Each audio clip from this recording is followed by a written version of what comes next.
એક પ્લોટ, 2 માળનું મકાન, મોટરસાયકલ, 20,000 રૂપિયાનો સ્માર્ટફોન અને ફક્ત 6 અઠવાડિયામાં 2.5 લાખ રૂપિયાની કમાણી. આ કોઈ નોકરિયાત વર્ગની સંપત્તિ નથી, પરંતુ એક ભિખારણની છે, જે તેણે પોતાના સંતાનો પાસેથી ભીખ મંગાવીને ઊભી કરી છે. ઇન્દોર પોલીસે હાલમાં જ આ મહિલાને કસ્ટડીમાં લીધી છે. ઇન્દ્રાબાઈ નામની આ મહિલાને સોમવારે રિમાન્ડ પર જેલમાં મોકલી દેવાઈ હતી. ઇન્દ્રાબાઈ પોતાની દીકરી પાસે પણ બળજબરીપૂર્વક ભીખ મંગાવતી હતી, ત્યારે તેની આ દીકરીને એક એનજીઓ ખાતે હાલ મોકલી દેવાઈ છે. આ મહિલાએ ભીખ માંગીને આટલી મોટી રકમ ઊભી કરી છે તે જાણીને પોલીસ અને જિલ્લાના અધિકારીઓ પણ ચોંકી ગયા હતા. સંસ્થા પ્રવેશ નામના એનજીઓના સ્વયંસેવકો સાથે દલીલ કરતા ઇન્દ્રાબાઈએ કહ્યું કે ભૂખે મરવા કરતાં અમે ભીખ માંગવાનું પસંદ કર્યું. ચોરી કરતાં તો ભીખ માંગવી વધુ સારી છે. સંસ્થા પ્રવેશ નામના એનજીઓએ જ ઇન્દ્રાબાઈ અને તેની દીકરીને ભીખ માંગતા પકડ્યા હતા. સંસ્થા પ્રવેશ એનજીઓ ઇન્દોર મ્યુનિસિપલ કોર્પોરેશન સાથે મળીને ભિખારીઓનું રેસ્ક્યુ અને પુનર્વસનનું કામ કરે છે. તેમણે ઇન્દોરના 38 મોટા 4 રસ્તા પર ભીખ માંગતા 7,000 જેટલા ભિખારીઓનો ડેટા એકત્ર કર્યો હતો, જેમાંથી 50% જેટલા બાળકો છે. અંદાજિત આંકડા પ્રમાણે આ ભિખારીઓ વાર્ષિક 20 કરોડ રૂપિયાથી પણ વધુ કમાણી કરે છે, તેમ એનજીઓના સ્વયંસેવક રૂપાલી જૈને અમારા સાથી અખબાર ટાઈમ્સ ઓફ ઇન્ડિયાને જણાવ્યું છે. 7 વર્ષની દીકરી ઉપરાંત ઇન્દ્રાના 4 અન્ય બાળકો છે, જેમની ઉંમર 10, 8, 3 અને 2 વર્ષ છે. ઇન્દ્રાની રણનીતિ એવી હતી કે તે પોતાના સૌથી મોટા બાળકોને વ્યસ્ત રહેતા લવકુશ 4 રસ્તા પાસે ઊભા રાખતી હતી. આ 4 રસ્તા પરથી ઉજ્જૈન મહાકાલ મંદિર તરફ રસ્તો જાય છે. મહાકાલ બાબાના દર્શને જતા ભક્તોના હૃદય ફાટેલા કપડાં અને દયનીય હાલતમાં રોડ પર ભીખ માંગતા આ બાળકોને જોઈને પીગળી જતા હતા.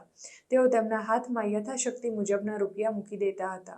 ઇન્દ્રાબાઈએ પોલીસને જણાવ્યું કે આ રસ્તો ઉજ્જૈન તરફ જતો હોવાથી તેણે ભીખ માંગવા માટે પસંદ કર્યો હતો. મહાકાલ મંદિરમાં દર્શન માટે જતા યાત્રીઓ ભીખ માંગતા બાળકો અને મહિલાઓને ભગાડવાને બદલે તેમને કંઈક આપતા હતા. મંદિરથી વળતી વખતે પણ તેઓ નાની મોટી રકમ આપી દેતા હતા. ઇન્દ્રાનું કહેવું છે કે મહાકાલ લોકના નિર્માણ પછી યાત્રાળુઓની સંખ્યામાં વધારો થતાં તેની આવક પણ રોકેટ ગતિએ વધવા લાગી હતી. મહાકાલ લોકના નિર્માણ પહેલા એક દિવસમાં 2500 જેટલા ભક્તો દર્શને આવતા હતા, જે વધીને હવે પ્રતિદિન 1.75 લાખ થઈ ગયા છે, તેમ પોલીસનું કહેવું છે. ઇન્દ્રાબાઈની આવકનો સિલસિલો 9 ફેબ્રુઆરીએ અટકી ગયો, કારણ કે લવકુશ 4 રસ્તા ખાતેથી તેને અને તેની દીકરીને ભીખ માંગતા પકડી લેવામાં આવ્યા હતા. તેનો પતિ અને અન્ય 2 મોટા બાળકો ફરાર થઈ ગયા. પોલીસનું કહેવું છે કે જ્યારે ઇન્દ્રાની ધરપકડ કરવામાં આવી ત્યારે તેની પાસેથી 19,600 રૂપિયા રોકડા અને તેની દીકરી પાસેથી 600 રૂપિયા રોકડા મળી આવ્યા હતા.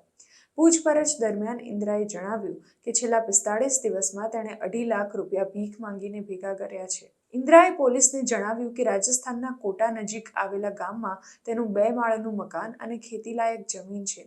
તેની પાસે સારો એવો સ્માર્ટફોન છે અને તેનો પતિ મોટરસાયકલ પર ફરે છે. આ બધી જ સંપત્તિ તેણે ભીખ માંગીને કરેલી કમાણીમાંથી ઊભી કરી છે.